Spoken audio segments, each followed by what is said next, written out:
different conversations, different things we have to use public speaking for every day. So as far as the experience, it's just whether or not you use it and you recognize it as public speaking.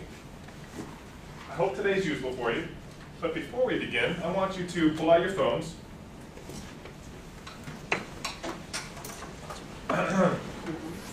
Not that this has to be a curiosity,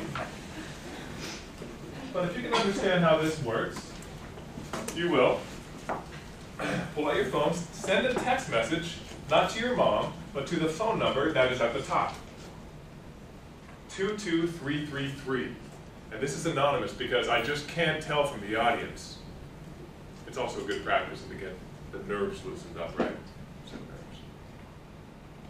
And once you text, the message is down here.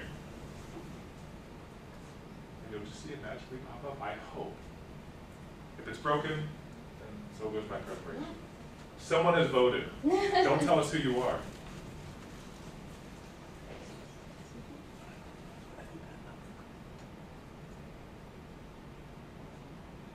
I'll give it about 1 minute. What's the message? The message is the number. Next to whatever. Finally, someone here's that. That totals to about 8, which is less than a third. But we'll give another 20 seconds or so.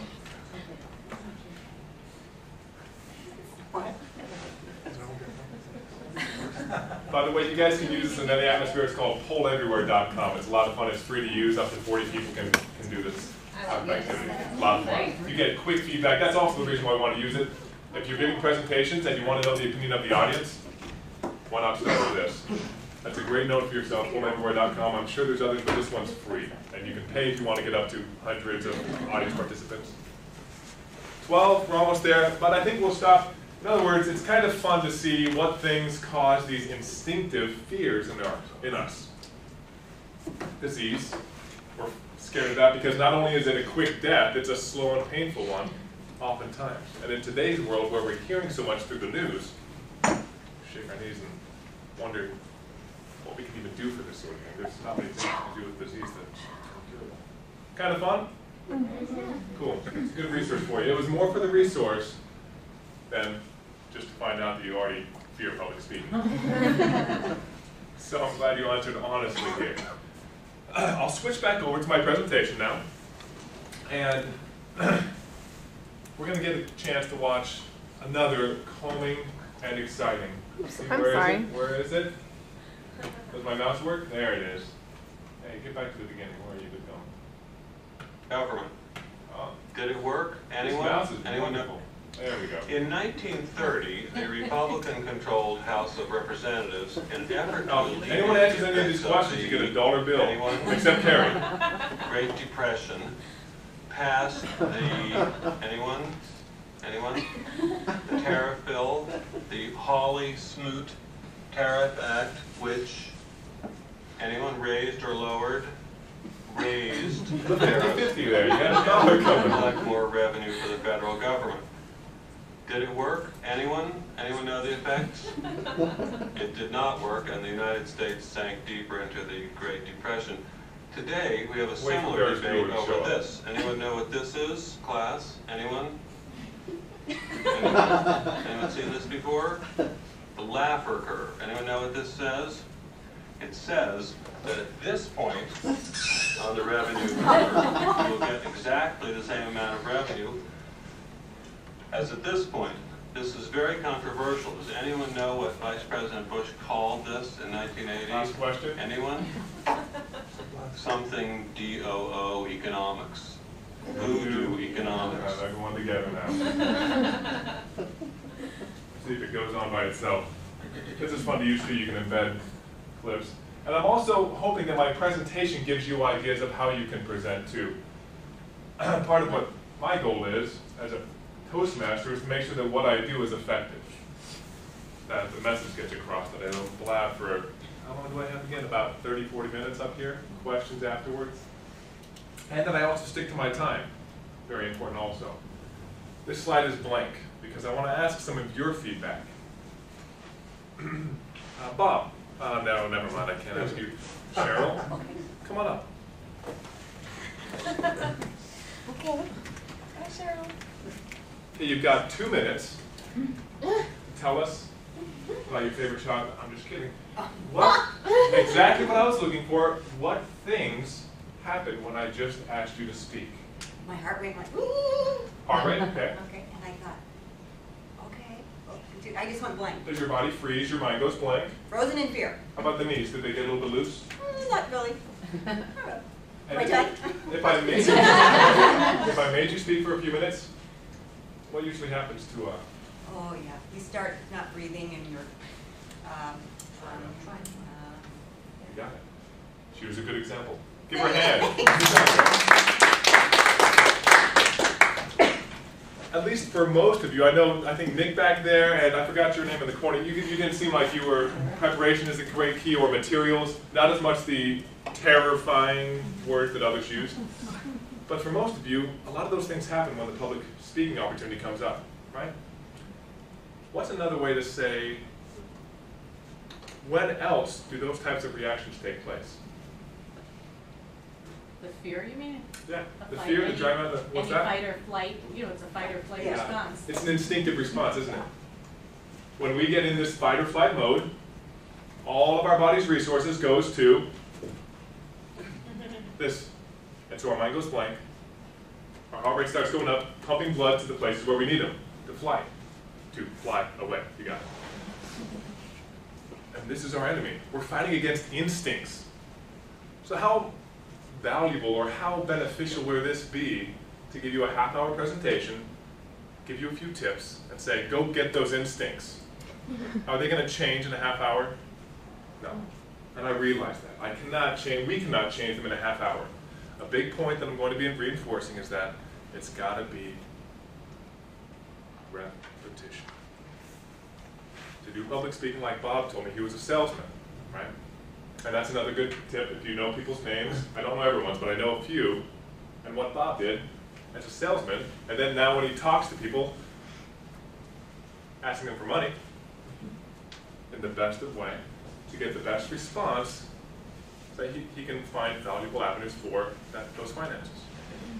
But all those experiences, you've had to overcome some of your nerves. And now you're probably a lot more casual, a lot more relaxed in front of people, unlike Cheryl, which is why I didn't call you up. You would have said, oh, I'm cool. I want to give a 2-minute presentation? Sure. So make those notes. These are instincts that are our enemy. It's not easy to overcome them, and all the tips I'm giving you today are going to be useless unless we put them into action over and over and over. How's that for a first tip? I can't work magic up here, and I realize that. That's why a year and a half in Toastmasters has given me a lot more than just a one-time big push preparation for a presentation in front of 200 people. It's not going to do the trick. It's going to make you even more nervous, likely. Don't click the left button. And I'll start you off with a little experience. I love this story. My wife and I were going through boxes when we were moving into our home, and I found this old, that was a DVD, but it came with a manual of how to play racquetball. I opened it up, looked through the pages, it was just a little manual. So honey, what was this from? Oh, I took a class back in college. So, how'd it go? I aced the class. Good job. How's racquetball going for you? I don't ever see you play much. I stink at racquetball. She says that racquetball's, Brian Regan, if you know, the only sport where you can be looking at the ball in front of you and it hits you in the back of the head at the same time. It's not her forte, but she apparently aced the class. The technical knowledge that you can read and learn, just like the technical things that we'll discuss today, and we'll write frantically notes down. You're writing frantically, right? Which one would be more beneficial? And why? Practice. Practice. Why would you say? And there's a lot of things, so I'll be looking for responses here. Because you're going to get better at it. You're going to recognize your mistakes and try to or feel more confident. Why would you recognize your mistakes? Because you pass or, well, first you recognize some that you do, and then probably you try to get some feedback from the people who are listening, how much did they learn or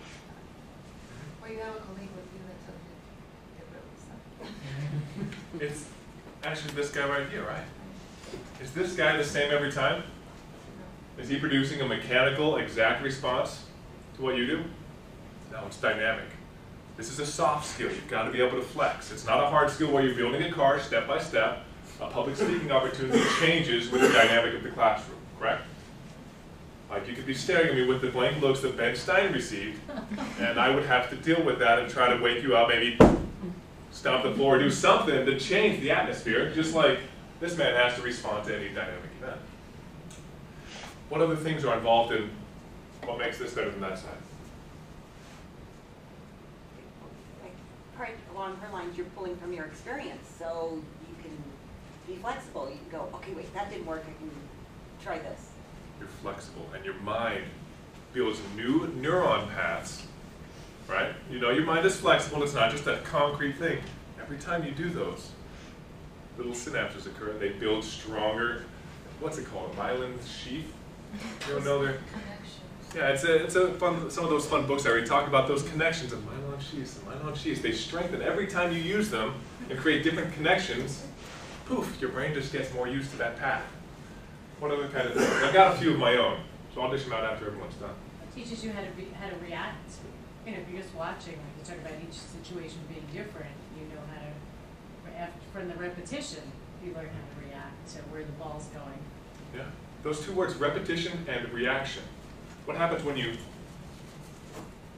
what's your muscle learning as you repeat? Muscle memory. Muscle memory. Does anyone here play an instrument? What's the instrument? Piano. Piano? I'm with you, Nick. Ed? Piano and a bunch of woodwinds. What kind of woodwinds? Oh, just a bunch. Flute, clarinet, oboe, saxophone. Music major? I was.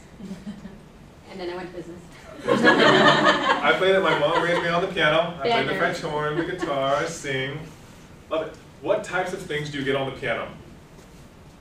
When you see a new student, what do their fingers look like? Go ahead and show me. Usually flat. Right? Yeah. Struggling, mentally struggling. And then when you look at your own hand, do you ever get in that mode? Excuse me for a moment, I'm just talking to these guys now. Do you ever get in that mode when you're looking at your hands and you're going, oh my gosh, this is amazing. And you just watch your hands do their muscle memory tactic. Sometimes, honestly, I'll sit back when I'm mentally, I'll sit back and watch myself speaking, and I'll say, hey, this is going, it's almost like it's just happening. But it's only come through repetition, muscle memory, over and over, which is the big point I want to make today. There's no quick tips. There's no quick way to learn the piano. And you can read books about the piano all your life. And the first time you sit down, it's still going to be the exact same with your fingers, guaranteed. This is going to tie in, as I'll state here, tip number one. There's 6 of the tips that I'll give you today. Muscle memory. That is a big tip, and that will tie into this next point, where I'll draw back to my younger years. When I was 19, I served a mission for my church, and I went to Germany. I studied and studied this dictionary to learn words. I put vocab cards. I would listen to them in my head. I would have little audio things. But I'll tell you, the most effective way to learn, for me, was the day I stepped foot in Germany and started speaking with people. They could have laughed, but they didn't, coincidentally. How do you think they treated me when they heard my funny language skills? Wow. Smiled? Probably laughed a little bit inside, but do you think they were destructive or constructive in their comments? Constructive. Hopefully those are the audiences you're building, and if you ever want to get an evaluation from someone or feedback, I hope you find those who are constructive and who want the best for you. That's a side tip here. But goodness, they were so encouraging to me. And they wanted me to learn, and I learned so much faster than I would have ever in 5 years in a German course. Of course, I did take 5 years of German, so it came quickly. But not nearly as quickly as it did in 2 months in Germany. This trick is standing in front, and next part of these two, anyone know what these two might have in common with each other? You aren't supposed to, it's mainly, I guess, what's on the teacher's minds. Anyone know who it is? Is that German? No. He's on the Rangers, he retired a few years back, owns his own hockey team. Wayne Gretzky. Pretty good hockey player. It was said of him that you could go into his practices, his one-on-one, one on himself kind of practices, and you would see him going through typical drills and stumbling over himself. A professional grade hockey player, one of the best in the world, best in history, stumbling over simple routines. Why do you think that was? He had gotten so far past those things, like he had excelled beyond it, and so he didn't practice those anymore. You're actually on the opposite end of it. He was trying it. Yeah, that was the same guess I had when I read this. I go, is he not refining his? He's actually going through and he's pushing himself on the fine things that we can't even see. Maybe he's trying to shift his weight and see if he's able to move it a certain way in a certain response. And he stumbles because he's learning. Oh, he's trying. I heard a buzz. That was all. Did anyone hear that? It's just you. Going, if it's my phone, by going.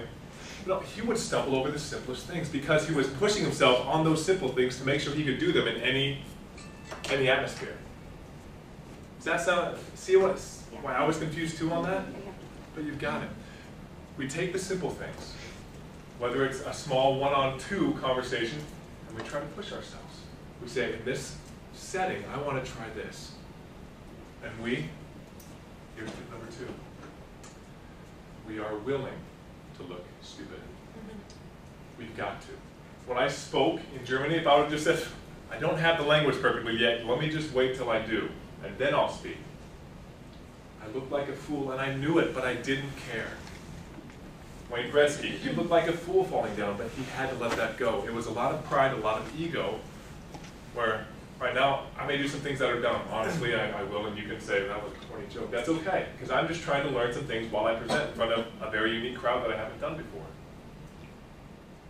I'm breathing, thank you. Tip number 2. Now this one's going to tie in a little bit. I want to give you, because, oh, he's from Toastmasters. This isn't a plug. It's mainly to let you know the resources that I've gained from Toastmasters. Back in 1924, the history, that a man named Mr. Ralph Smedley noticed that a lot of the young men were not able to speak in public. They would have this particular event where they would give a toast at large gatherings, whether at a wedding or at some ceremony, and they would fumble, and they said, we got to learn something more here. Mr. Smedley took them under his wing, and they loved it. It has developed into more than 280,000 members today, 13,500 clubs all around the world.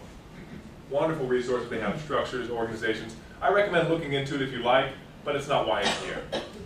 Today, what better way to look like a fool than in front of people who are constructively evaluating you, who want the best, who say, I've been down that path, and I want to make sure that you don't face the same things I did.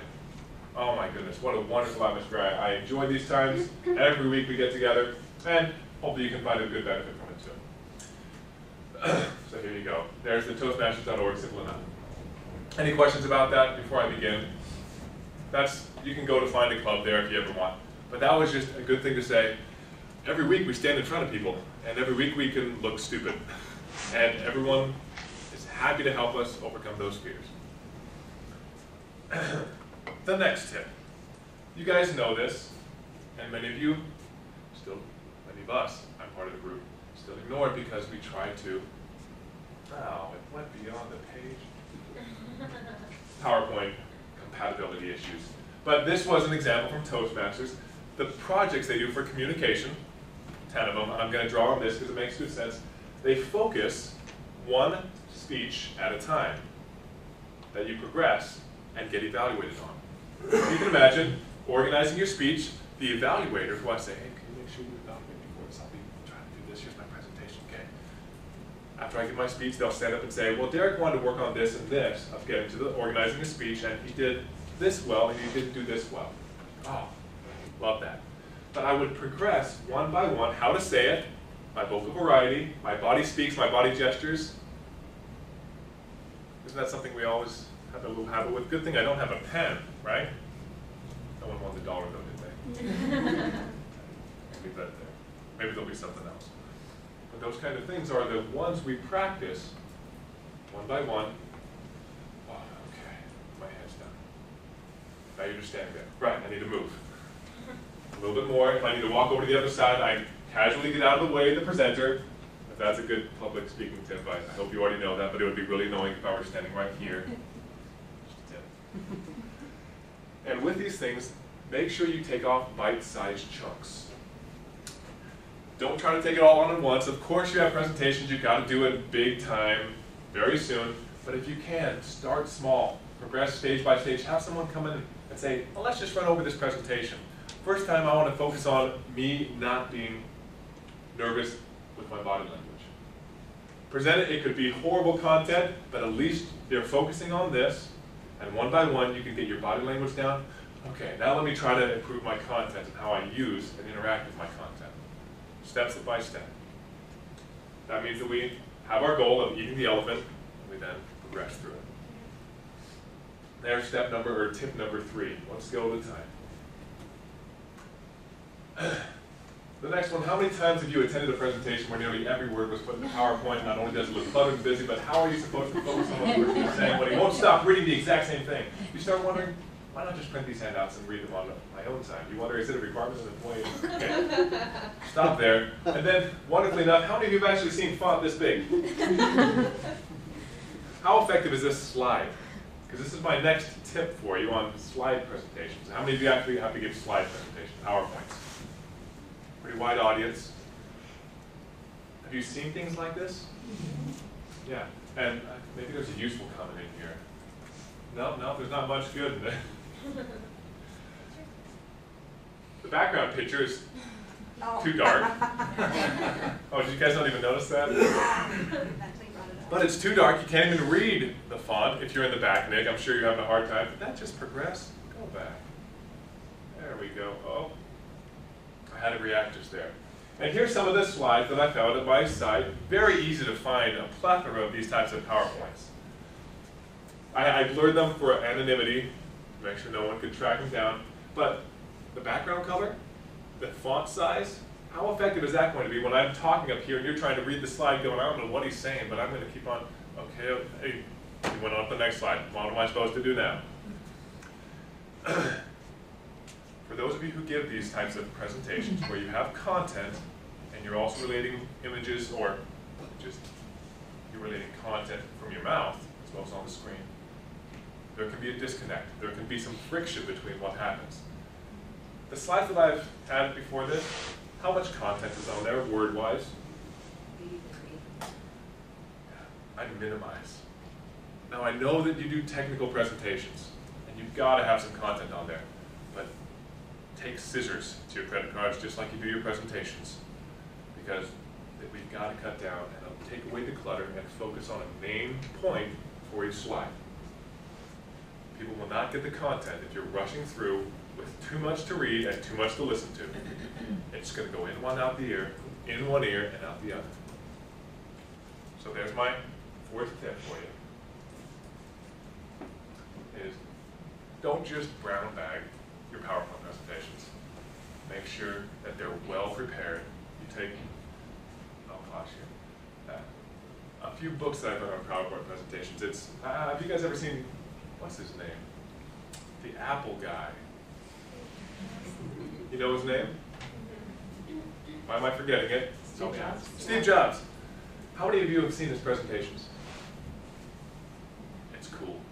Go on Apple.com, just YouTube it. Steve Jobs, Apple, and you'll find something cool. His slides consist of a picture. And he'll talk about that picture and the crowd will go crazy. They'll scream and they'll yell and they'll hoot, and then they'll stand in line for 2 days to get the next product. He does not complicate his slides. Granted, we take into account the technical presentations that we have to give, but we find a balance there. We need to give a lot more time to our presentation preparation. Don't just put it in a paper bag. You want to wrap it and package it, because what I'm presenting to you would be a lot less effective if I wrote out what I'm saying. If I gave you slides in advance, you would be shuffling ahead. Yeah, I've got them right here, but I didn't want to give them to you because that would be no fun. I'm happy to have Carrie email them or make them available, however you want, that's fine with me. But having you look ahead at the surprises I'm going to give, steal my thunder. Anyone have experience, though, of time that they've spent on a presentation and when it's worked well and when it hasn't?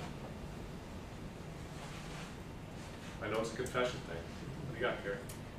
Veronica and I often facilitate our new hire orientations at APS, and those slides were kind of created for us before we got into our roles. They're very content heavy, and it's created for this one audience that is different every time we do a presentation, however the content doesn't change.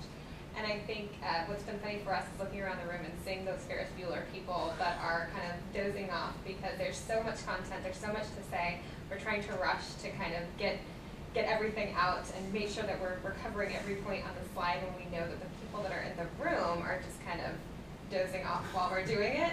And so I think this is really an interesting way to kind of go back to our boss and say, hey, we really need to revamp these slides and think about them differently and organize our thoughts differently so that we can deliver something that's going to be more effective and more interesting to hear, because what we have now, this isn't working. You can share a lot of nothing, and they won't understand it, or you can share a little of something, and they will. Difference there, huh? I think people confuse PowerPoint presentations with take-home notes.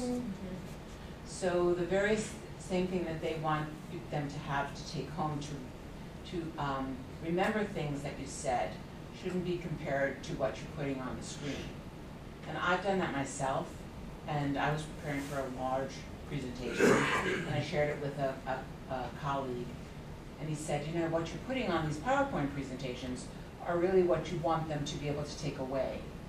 And once he said that to me, and I realized, you know what, I'm not even going to use the PowerPoint. I'm going to tell them, this is what is in the PowerPoint. I'm going to give this to you at the end, but I'm just going to open it up with the PowerPoint, and then I'm not going to use it. And that was really the best advice he could have given to me, because my PowerPoint was too cluttered with information. I really was uncomfortable with knowing where I'd be in the PowerPoint. It was much better for me to just go ahead and teach the way I like to teach, and then give them the PowerPoint for the notes. And I think that that's probably what's happening here. Those are the notes they want the instructor to cover, so they're putting it in that PowerPoint, and then really all it is take-home information. That's a good point. Another instinct that we have is to procrastinate. And procrastination means we don't get time to prepare a PowerPoint presentation and a handouts form that we can give people. That is a great suggestion. I could have done the same today, but I could have written out every word I was going to say and give them to you guys. But I would definitely have something different on the slides, because if these are exactly what I'm going to be presenting, and that's all you need, then why am I here? Exactly what I said. Why not just email them to you guys and say, go ahead and read it. That should do the trick. You make yourself important as a presenter by whittling it down to the Bible. Good idea. A separate form as a handout to either give before or after, and say, don't worry, everything will be on a handout. You'll have the links, you'll have the resources, you'll have the files, but right now I want you to focus on me, because the dynamic of how I speak is also what's going to be imprinted in your mind. If I just talk slowly like Mr. Bernstein, then that will also affect my presentation. Now, Carrie, double check on the time. Was it right about now? We have until about 1 o'clock, but you can definitely go beyond that. I wanted to give about 5 or 10 minutes at the end, so until then, let me know. About 10 more minutes. You guys with me on this? Awesome. And that all has to do with a lot of preparation. Don't put it in a paper bag. Prepared with delicate hands. The books say up to 20 to 40 hours for a 10-minute, 20-minute presentation. Because if I'm taking 45 minutes, an hour of your time, multiply that by 25 or however many are in attendance here. There's 25 hours of time that this presentation is going to impart to you. Am I making the most of that time? I hope so. I'm going to skip this video, but I want to say, does anyone know Susan Cain? Ever heard of the book Quiet? Yep. Quiet? It's just on my library. I'm in the queue. It's on hold It's on in the your library. queue. Yes, I've been told that I have to read it. It's a very wonderful book. How many of you would consider yourself introverts? Susan Cain is an extreme introvert. And I've created a little link down here. In fact, you'll see it in the notes. I want to click, but I don't. It's a 1 minute. You can watch her TED conference presentation. Anyone know TED? And it's a wonderful technology type of get-together in California where 1,000 people are invited to an auditorium, only 1,000, but their presentations have to be 20 minutes or less. They can present on anything they want, any innovation in the world that they're coming up with. Doctors, scientists, psychologists, anyone comes at their request and presents. And she's an introvert. She writes a book on introversion and why people should quit asking her to be an extrovert. And here's a group who says, hey, come and present to us. We want to hear about your cool new book about introverts. And so she gives a 20-minute speech, and it's very cool to watch how she has had to learn how to present as an introvert. If you want to learn some tips and get a transition mode, you'll watch her, and she is just so, I would use the word sweet, because you just know that she doesn't want to be there, but she's being nice, and she presents in such a way that her personality comes out. It's very innocent, and you just want to know what she's saying. And that's a tip here. Steal. Let's see if it says it. Yes, that's tip number 5. Steal like an artist. Watch people like this. Go to the TED conferences. Heck, they're free. I love watching those because I watch them and I go, oh wow, look how that guy's really annoying because he wobbles back and forth. Or look how he just paces back and forth. I mean, there's certain things that you notice that you like and what you don't like, and imitate it. Just steal from them. They're giving it away for free. In fact, I am. And if you don't like something I do, I hope you'll make a note and say, make sure you don't ask questions and call people out. If that's what you like doing. But if I do ask a good question, why was it a good question? Did I pose it correctly? Did I use my hand, or did I just point at someone? Those types of fine, small things I'm trying to fine-tune, but I'm not a professional. But those are the small things that I hope affect my presentation. You want to steal from people that you look up to as a presenter. Just steal it. And gladly click on this slide. Carrie, are these going to be sent out to them, by the way, yes, available? Go ahead and send them out. Yeah. If you click on that little button down there, it'll send you right to the website, or you can just type in Susan Cain, TED, and it'll show you the TED presentation she does. Wonderful. Now comes the fun part. Kelly, Yes. are you ready? I'm ready. We need someone who can keep track of a time. What's it? What? You're close to the clock, you can see the second hand, or you can look at your watch too. Glenn, have you ever been in a meeting where someone runs way over time? What does that tell you? That they don't think our time is important. I am more important though. That's what they're saying, isn't it?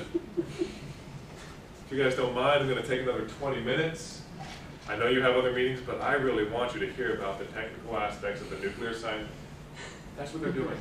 And though they may not mean it, we've got to make sure that we stick to a time limit, which is why you're going to keep us to this strict code. When they get to 1 minute, they qualify. You can hold up your hand like that, fist, whatever. You qualify. And that was the last thing I forgot. I had one red card that I was going to have you hold up. So I don't know what to hold up. You can hold up Carrie's binder. Look at my preparation skills. When they get to 2 minutes, you hold up that red binder. That means you guys better wrap it up. You don't even know why I'm saying you guys, huh?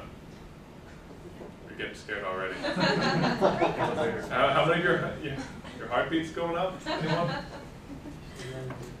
does it keep on looking at me? That's the thing. Because in Toastmasters, this is where I draw upon those. I've loved it because I learned how to stay within a time limit. And like I'll glance over casually, ask Carrie, make sure I'm right on time, and look at the audience to see if any heads are dozed on the. Not yet. Okay. There's one thing. And then I want to ask Bob, do you have a favorite word that you love to use that not many people use? No, I can't think of that. All right, then find someone who does. Okay, there we go. Well, we used to do this, it's called the elevator talk. It's what we call it in All the right. sales world. You know what I'm talking about? I do. On an elevator, you had to be able to make your pitch within 30 seconds.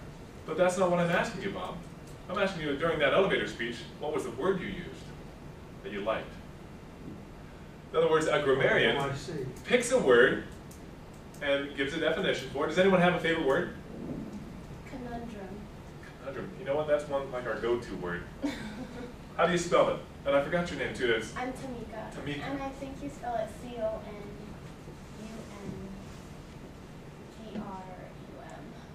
And the definition, broadly, 1 or 2 words? Cool problem you've got to puzzle to solve. A problem or puzzle. Can you use it in a sentence?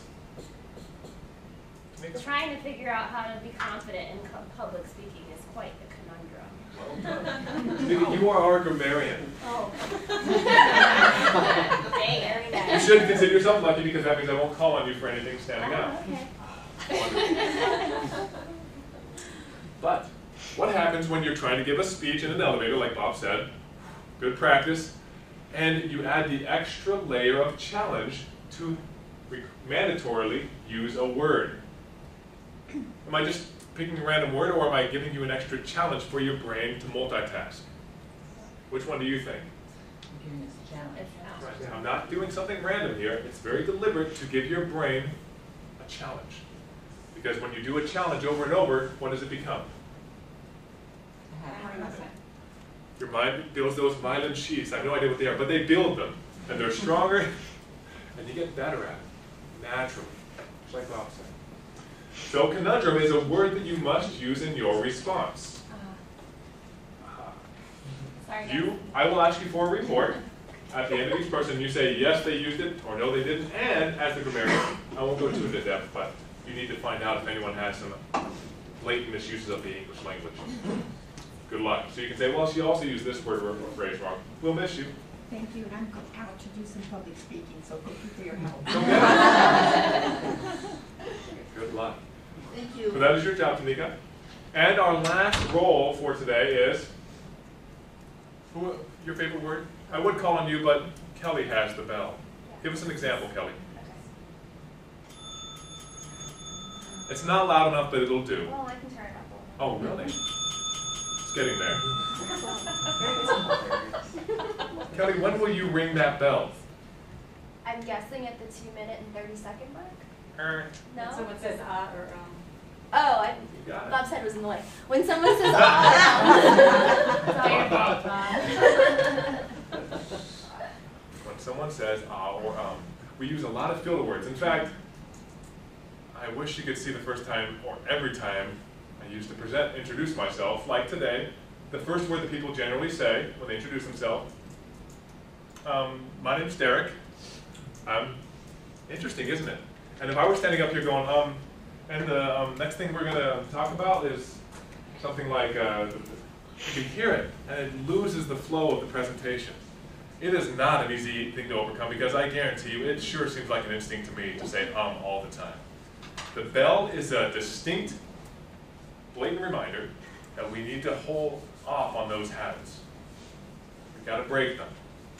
Not because they're horrible or they ruin it, it's just they aren't contributing to it, right? Okay, I now have the chance to call on a few people and ask them some random questions. Nick, would you like to either sit or stand when I ask you a question? And usually we don't know that we're going to be called on until after the question is asked. So everyone has to listen intently, but I'll give Nick some preparation. Nick? I'll just sit. So if you were in the elevator with one of your bosses and they go, hey, I hear you play the piano. How did you keep playing through all those years? Timer. Timer. Glenn, when you start speaking, you start with time. I started taking piano lessons when I was 10. Started taking piano lessons when I was 10 because I wanted to, not because I was made to, and I really enjoyed it. And I really appreciated all that I was learning from the teachers that I was given at the time. In addition to that, I was given the opportunity to play at my church at a really young age, so I got a chance to perform on a regular basis. And going into college, it seemed pretty clear that I was going to be a music major. So it kind of formed my whole life, and it is special. And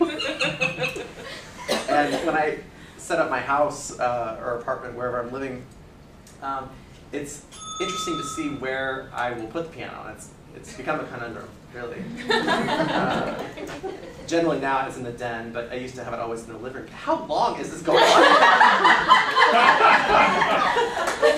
It's like forever. I need to say thank you. Thank you. It is hilarious. Oh, by the way, give a hand. So Nick, how long was that time? Forever. It was not a minute. I told Glenn to make it 5 minutes, actually. No, I didn't. Doesn't it seem like it? I'm not trying to have you get fluff. That's not the point of this. It's rather to say, oh, I'm really interested, Nick, as one of my subordinates. How did you learn to play the piano? I'm trying to get my son to play. And then to go, oh, I just had a good time. Anyway, see it. Those type of interactions are the ones that really form relationships, that help us get in touch, that help us learn a little bit about each other. It's not just for fluff for a minute. That's not my goal. But it helps you speak on your toes.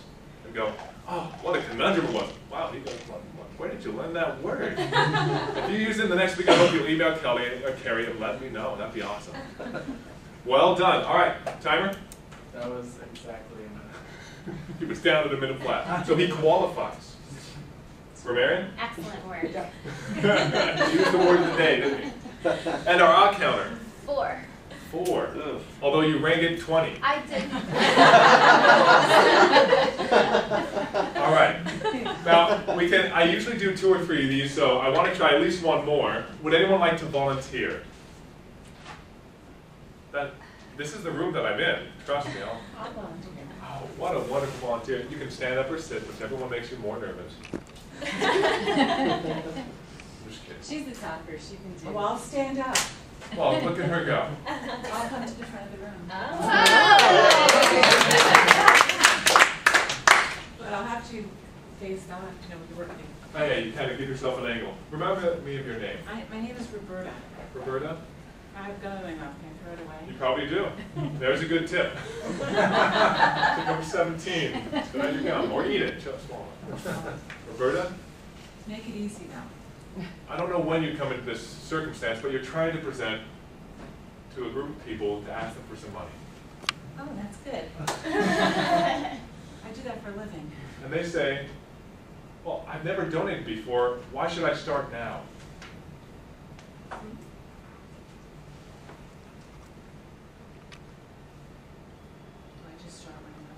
Well, I just asked the question as one of the audience participants, that's all. You can pause. I have an opportunity for you today. I know you've never donated before, that's what I heard, but you've never felt like you don't know how you can feel until you donate money.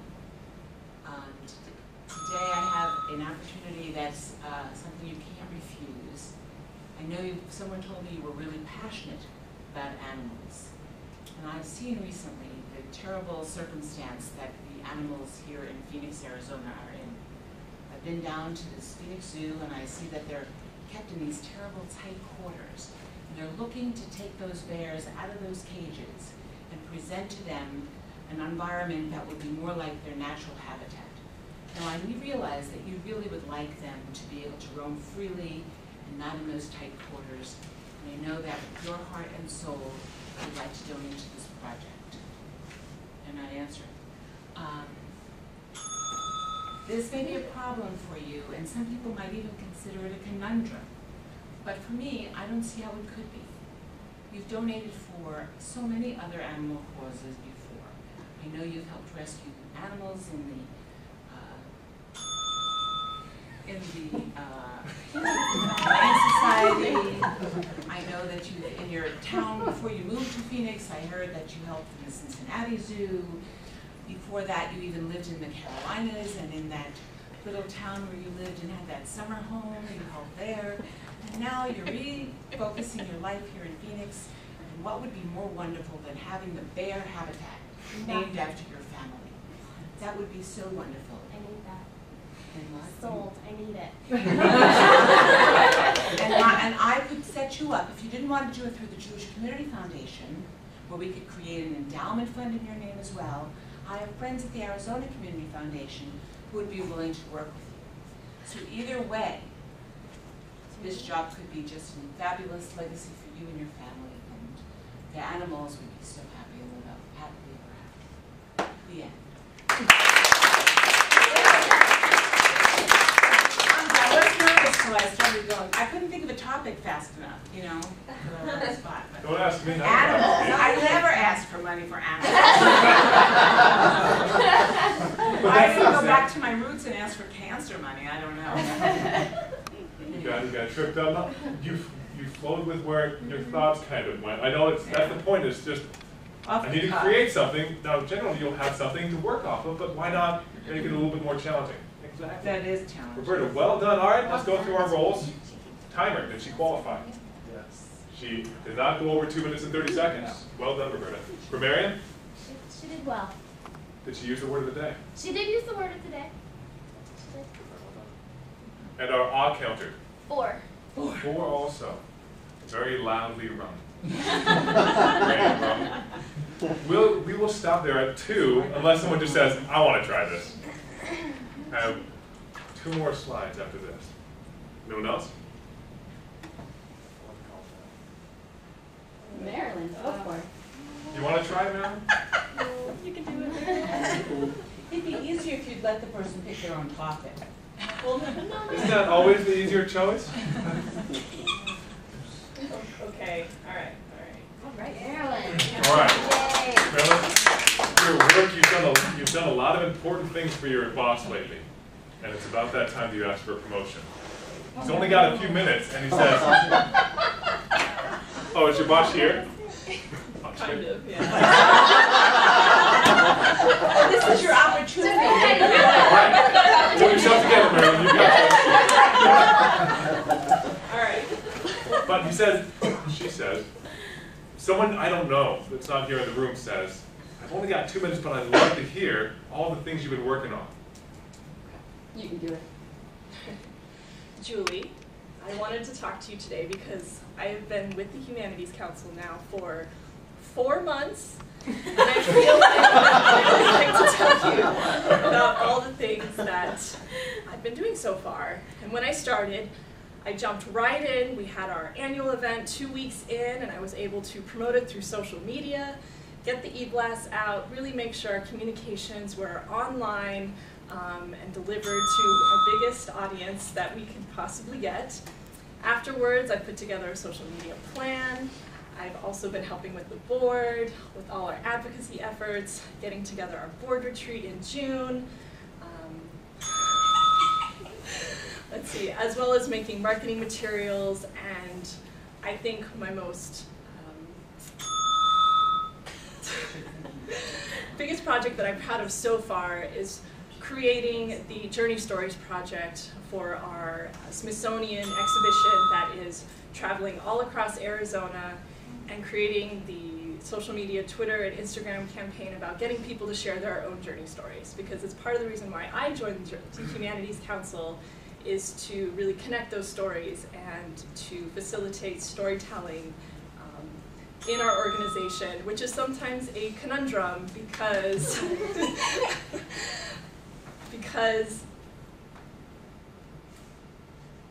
the humanities are extremely hard to talk about sometimes, and it means a different thing to every person. But honing our message, creating a clear, concise message to our stakeholders and our audiences can help us improve in the future. Yeah!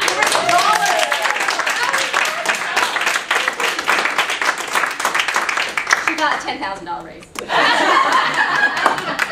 Just double your income, not a profit, you're on 0, right?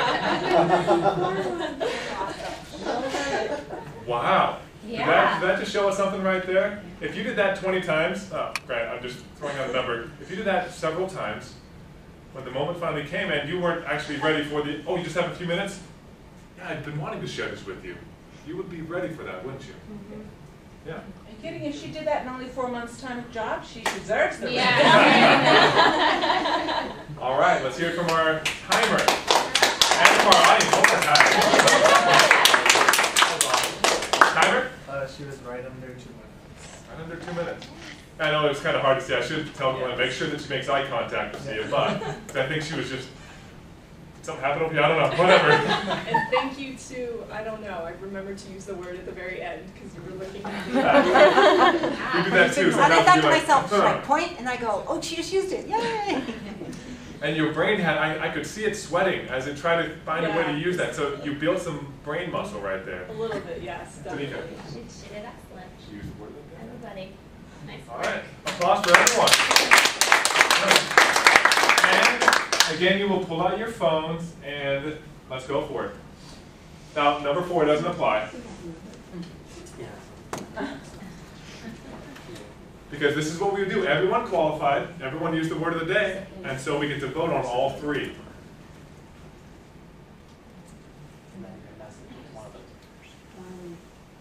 See how much fun this cool software is? Takes 5 or 10 seconds for it to load up, send the tag. I mean, come on, it's floating through pure air.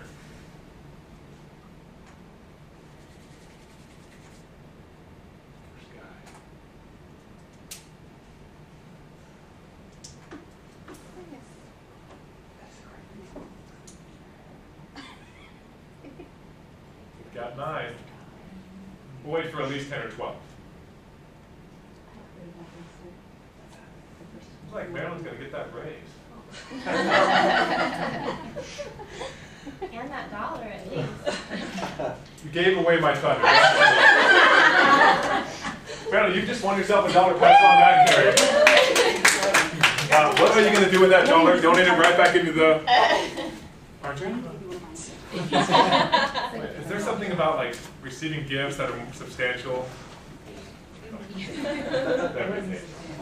Awesome job. Isn't that fun? I hope you guys will use some of these dynamic, different varieties, get you out of your zone, try something different. Standing up is always fun. And with the last slide here, immediate feedback. Right after we do anything in Toastmasters and in life, it was a pleasure. I know, I'm right on. Okay, this will be done in about 1 minute. What are some of the great things they did and some of the things that could be improved on? You can speak generally or specifically if you just go, that was awesome.